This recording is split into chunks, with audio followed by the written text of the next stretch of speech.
It's Saturday morning. We're here in Needle Park, Northwest Houston, 5th Ward. And I just want to make a short clip about why I'm voting for Beto this coming November. Beto O'Rourke, who's become very well known in the last few months, last year or so, is a congressman from El Paso, that's all the way west Texas. And he's running for senator of Texas, which is obviously a very big position, very ambitious goal. And he's trying to unseat Senator Ted Cruz, who is the Republican candidate.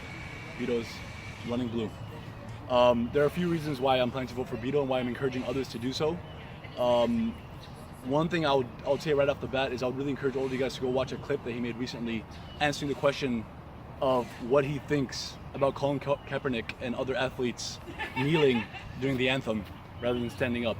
Is it unpatriotic? Is it an insult to America and to veterans and to what U.S. soldiers and others have done overseas in their service? Is it an insult to the anthem, to the flag, to our country and what they represent?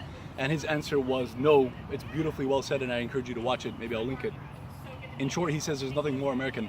And so that's reason number one why I'm voting for Beto. He understands Black Lives Matter. He understands the African American struggle. He understands what it means to be a person of color or a minority, etc. And he isn't a minority, yet he understands their struggle. He talks about free speech and how peacefully protesting or bringing attention to issues that affect you and your community is, again, the most American thing you can do. So I encourage you to watch that video. Another reason, Beto versus Ted Cruz, you can't compare them in terms of their views on immigration and what it means to be American and so on. I remember about a year and a half ago or so, May of 2016, so I guess, yeah, longer than that, I was with CARE, the Council on American Islamic Relations, and other Muslim organizations across the U.S. We go once a year around May. We go to D.C. to meet our Congress people. So we went there to meet our Texas reps because we're from Texas, and we met many of them. Obviously, majority of them are on the right, majority of them are conservative. That's fine. They met with us. They were diplomatic. They disagreed probably with most of what we had to say, but at least listened. We had some interesting back and forth, some arguments. Obviously, those who go from California and New York and other Muslim organizations and representatives, they have an easier time. But you know, we're here in Texas and we do what we can. But I remember for a fact, and then the video is probably somewhere you can find it, where Ted Cruz and his office refused to meet with us. I mean, that's like a no-no. You don't refuse to meet with them. I mean, he's our senator. He's to represent us and all Texans, Muslim, Catholic, Jewish, white, black, brown. You know, whether immigrant or born, raised here, or citizen or alien or not. I happen to be a citizen born, raised in Texas, and I'm proud of that. But if you're representing us, as you should, and the idea, for those who are watching this, I might not be familiar with the idea of U.S. government and U.S. history, the government serves us, not the other way around. So if you're part of the government, you're here to serve your people. So this idea of not meeting with them when they're coming, they flew from Texas to D.C. to meet you. We had emailed them beforehand, he knew, etc. You get the picture. And we made a public statement about that, a press release. So that's May 2016. Anyway, so a vote against Ted Cruz and a vote for Beto. In terms of how he sees his constituents and his role in serving people.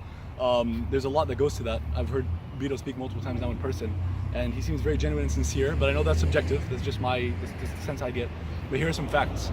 He hasn't taken a single dollar from any of the corporations, from any of the big businesses. That shows you where his heart is and where his mind is and where he's oriented and his goals and how he sees his role. He's raised millions of dollars though, but from people like me and you, directly from people that are supporters, that are going to vote for him, that believe in his cause. And yeah, as I said, we're here at Needle Park, and the reason we're here on a Saturday morning is me and a group of us volunteers and some of his staff are knocking on doors and speaking to ordinary people here in Houston, and we go from area to area, and trying to get them to vote for Beto, or at least discuss their political views and so on.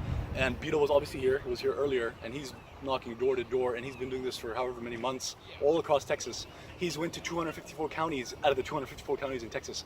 Anybody that's looked at the map knows that Texas is huge, whether you're in the US or not, everybody's heard of Texas. And he's literally going from border to border all across, from El Paso to Houston, to Austin, Dallas, San Antonio, and even the small little towns. He's been to all the counties, knocking door to door and publicly speaking, and speaking at schools and speaking at everywhere, rallies, speaking to the homeless, speaking to everybody. So he gets it, he has that connection with the people. It's interesting that he speaks fluent Spanish, and again, he's not Latino. He's white, but he grew up in El Paso, and he can connect, and that's like, what, 40% of the Texas population speaks Spanish as their first language, and he speaks fluent Spanish, and I don't believe Ted Cruz does, although Ted Cruz is originally Latino. I thought that was very interesting.